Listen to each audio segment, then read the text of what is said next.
Morning and happy Mission Monday. So we started the story of Abraham and we see where Abraham's dad had all intention to go to Canaan and he took his children and died in terror. We see God calling Abraham and telling him that he had a promise for him, a land that he was going to give to him that Abraham was unaware of. That land happened to be the same land his father Terah was on a journey. I wondered if God had started the promise with his father. I wondered, ever so often we talk about the story of Abraham, and we speak about Abraham as if he had no recollection or understanding of who God was. We see God calling Abraham and Abraham going into the land. Today, I want to pick up our story at a crucial point. So, Abraham, here he was, and Abraham's wife, Sarah, died. And he went and bought a cave and insisted on paying 400 shekel for the cave. So Abraham bought the cave and he buried his wife, Sarah. Abraham said, promised his servant, he made his servant made a promise to him that he would not take for a wife Isaac from the land, but he would go to Syria and take a wife from his brother's house. His servant prayed a prayer that had me thinking.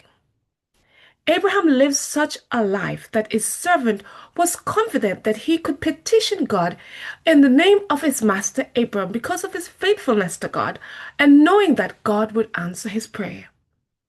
He told God that any woman from that woman, the damsel, the virgin that came to the well and watered the cat, and he asked her for a drink, and she gave it to him, and also watered his cattle.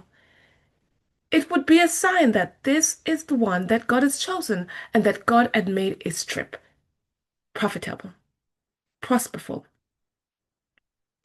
Before he could finish talking, his prayer was answered.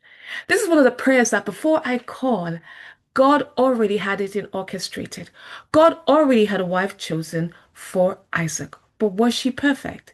Here in the story of Isaac and Rebekah, we see one of the interesting thing was that before Abraham died, Abraham recognized that I am not going to make the same mistake that my dad made. I am not going to make the same mistake that my father made.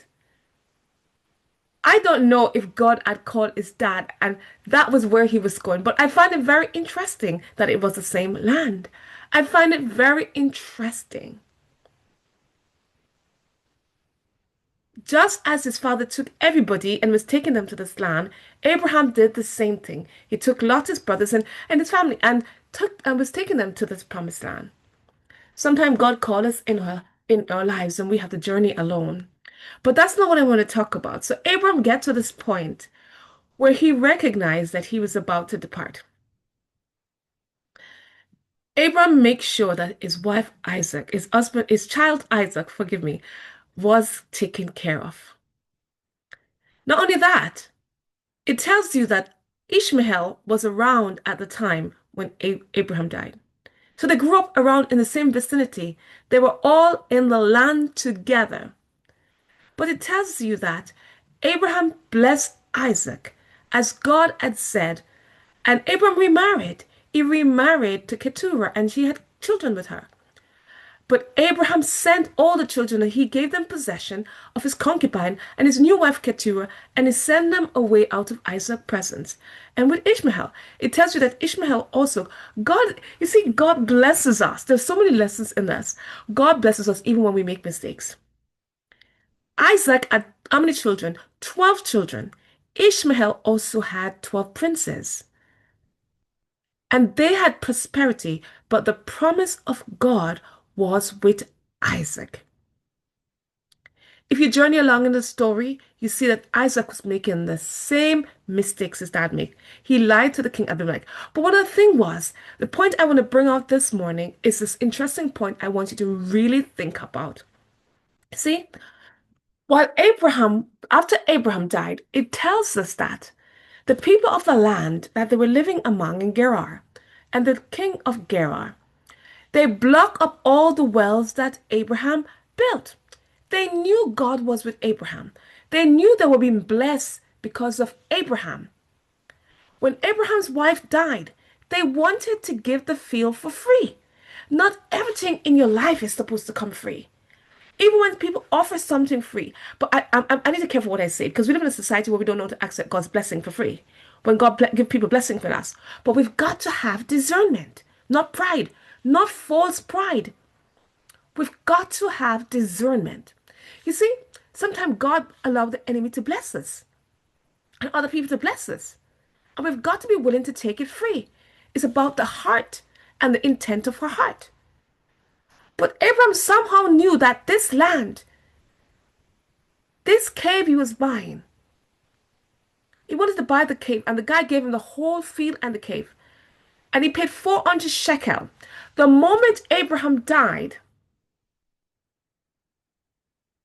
shortly after, Abimelech saw Isaac made the same mistake that his dad made. He was self-preserving that he was willing to expose his wife to these men. They could have taken his wife because he told them she was his sister. He even lied more than his dad lied. You see, when we live certain things to our kids, they magnify our behaviors. And that's why we're looking at our kids going, oh, why? And who do they look like? You plus tax. So we see Isaac perpetuating the same behavior as his dad. The king looked out and saw him frolicking, playing in a love-like way with his wife, and says, no, they could not be sister. So I found myself in a situation recently where I thought somebody was someone twin's brother on a mission trip. I thought somehow I heard people said they're twins. So I read it as brothers and they're proper twins. But I was kept looking at them and I'm like, this behavior is not that of brothers and sisters. And I was like, well, I heard they're brothers and sisters, they're twins. And I was like, oh my goodness, this behavior is just too much. Unhealthy boundaries for brothers and sisters. Because in my head, there are times when brothers fall in love with sisters and sisters fall in love with brothers, even though they're twins. And I thought this relationship was just too much. I should have followed my gut instinct. So one got sick and I was inquiring about, so how's your brother doing? And he was like, oh, he's not my brother. It's my boyfriend. And I'm like, uh-oh, you put your foot in your mouth. And I had to apologize. And I said, I'm sorry. And I'm like, you knew it. It was too inappropriate of a closeness for brothers and sisters. Incestuous in my eyes. At one point, I was like, this is like an incestuous relationship with brothers and sisters. Couldn't be. Couldn't be. But being one of the older ones, I wasn't privileged to certain information. They were just talking in their young people slang and stuff. And they all knew. I was the one who didn't know. It was a trip of couples. Mission trip of couples. Yeah. So what I'm saying is the king saw something similar like I saw them frolicking, and knew that there was more to this relationship. But the point I want to get to was that they sent them away eventually. They blocked up the holes of the wells that they dig. And Isaac, everywhere the king sent him away, called him and sent him away. Let's separate from each other. And Isaac took it the wrong way. Isaac thought that, God wasn't making space for him in the land. And he tells us at the end of the story, but when it was revealed to us. So everywhere he went and dig a well, the people took it. And he went somewhere else and he reopened the wells that his father had digged before, and the people of the area took the well. And Isaac was like, what's going on? We didn't know what he was thinking until the end. But he persevered and he kept opening up the wells that were blocked up as his father built. And everywhere he went to open up the well, they took it from him. Until he got to this place and he dug this well, and no one took it from him. And he said, now I know that the Lord had made space for us in this land. And then while he was there with this well, his men came back and says, hey, there's water in the well. It's not a dry well. God has blessed the well. And so we find the king of Gerar coming to him and he says, "What do you want with me?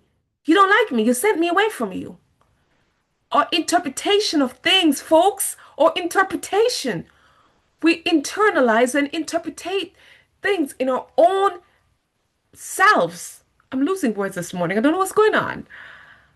But the king sent him away because he said, "Now I know that the Lord is blessing you and the Lord is with you. And we want to make peace with you." They saw how their land flourished under Abraham, his dad. They want back their stuff that Abraham took. But the stuff and the blessing came with God people. They were just living in the overflow of the blessings. Sometimes you see people around you being blessed and you think you're not being blessed. When their blessings is just your overflow. And you're busy getting upset and not seeing God's goodness with you. When the people around you and you're thinking God has forsaken you because it doesn't look the way you want it to look. You don't look blessed according to man's standard. He think God didn't make space for him in the land. When the people and the king and everybody else recognized that God was with him, though they cheated him, though they took what he did, though he had to work hard, though your workplace didn't give you what you deserve, though you felt undermined and they take away the blessing that God had for you. The king saw that God was with him. I told you when I was in the place and I went for church and I just said, something said to me, "Pray for him." The guy didn't say to the elder that was with me, who happened to be a study minister, but not working in his field like me. But I'm working as a chaplain at least. He didn't ask him what he was. He asked me, who was in my heart, was saying, "This is enough. Maybe I should pack this up. Maybe God don't want me to do this no more. It's too hard. It's just constant fight. I've been blocked left, right, and center. This was stuff that was coming through my head. I had enough. God, I'm stuck. Other people are released. I'm not released. But I'm not going anywhere either. I can't do what you call me to. Maybe I get it wrong, God, again." I said, "I'm sorry because I told you I'm not going to come back here again. And how many times do you tell me not to come here again? But God, I'm here again." And in my mind, I was slowly preparing to leave this stuff when God exposed me. When somebody saw something else in me that I didn't see in myself that day. I leave you to decide what it is God is doing in you that everybody else is seeing that you're busy running away from. And this scares me, folks, just me saying this morning, because yesterday morning on the prayer line, I come with something, rustle up at the last minute, and God ambushed it to talk about something almost like this from a different perspective. My journey with Him in ministry and chaplaincy, my calling, and how I was a Jonah. He just turned my message around upside down. I was just vulging out stuff about myself and my journey that I didn't want to share. And it scared me because I'm at that place again. And I wonder what God is saying to me. I don't want to read into nothing. And I'm going to leave it at that. Go seek God and let Him tell you what is it He wants for you in your life. Go spend time with God, present, be still, wrestle with Him.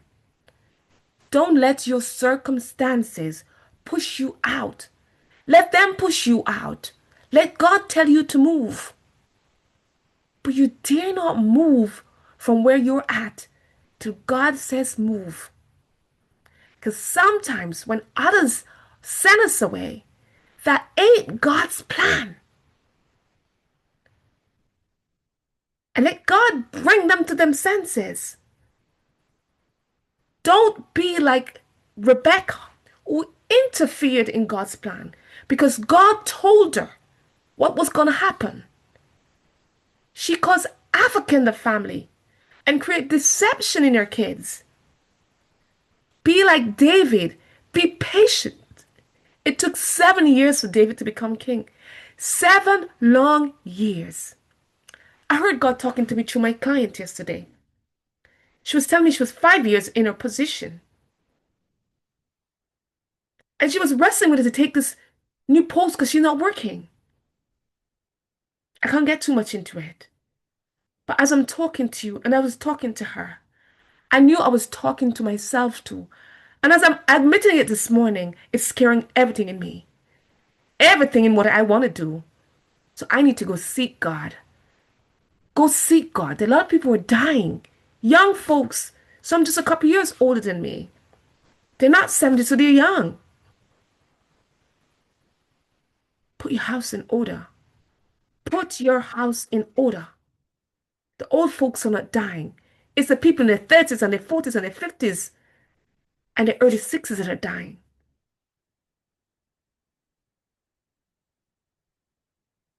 Seek God this year. Find Him, wrestle with Him, and find purpose. Heavenly Father, I just want to surrender myself to you, God. Father, I don't know what you're doing with me, God, these 3 mornings. I'm uncomfortable, Lord, even what you're revealing through this, God. It's uncomfortable.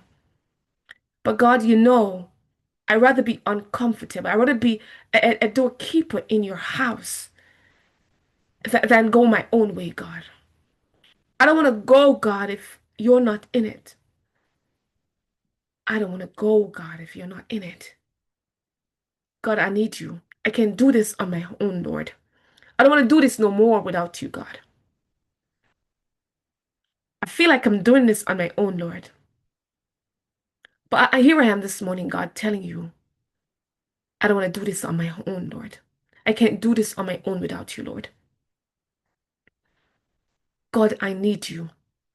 Lord, I need you. Every hour I need you. I need you in my workplace. I need you in my home. I need you in this mess in my head. I need you, God. I have so much stuff to do and no time to do it. I need you to survive, Lord. I need you right now. I need you, Lord. I need you. God, cover me under your blood, under your mighty hands, Lord. Cover me, Jesus. Cover me, Jesus. Pour your spirit. Speak, God, today. Speak, God. I don't want to move without you, Lord. Don't open doors that's not you, Lord. Close them, shut them. Topple the basket over, Lord. I don't want to make another step in my life. I don't want to be nowhere that you don't want me to be because others want me there.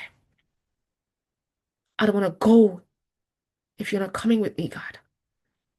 I mean to stand still and see you move. Let those who need to hear this word, Lord. Cover me, Lord. Pour your spirit up in my life and in this ministry, Lord. Resurrect the dead spaces in my life, God. For your glory, Lord. Lord, those who are grieving. Oh God, two master guy, two stalwarts. In 2 weeks, brother-in-laws, be with the family, Lord. Be with my family. Be with Ivana as she's struggled to come to terms with the death of her daughter. Young, in the 30s, Lord. Father, be with your people. We need you, Lord, right now. Amen.